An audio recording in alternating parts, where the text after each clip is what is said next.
माब्लाबा गोसो होफेरदोंना लोगोफोर?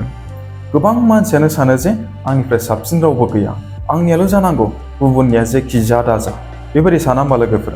नाथाय सैथोआ बेसो जे जुदि बे दुनियायाव, बे संसाराव गासैबो मानसिफोरनि साननाय बायदि जाजोबनाय मोनब्ला, अब्ला जोंनि समाजाव नांलाय खमलाय, बुलाय सुलाय, दावराव दावसि बा गोरोन्थियानो जानाय नङामोन।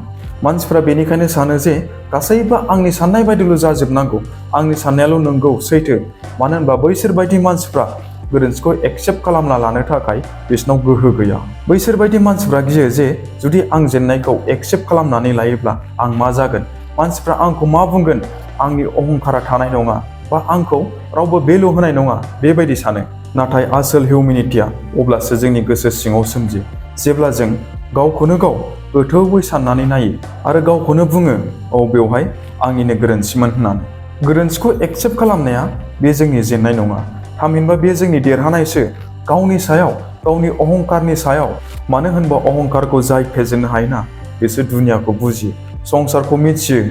बेनिखायनो नेक्स्ट बाराव जेब्ला नों गावखौनो गाव सानो जे आंनि साननाय बायदि जाजोबनांगौ, आंनि साननायाल' नंगौ, अब्ला नों दसे थाथ' आरो गावखौनो गाव सों जे बे सैथोमार नामा, ना आंनि अहंकारासो बेबायदि बुंदों, बेबायदि होननानै।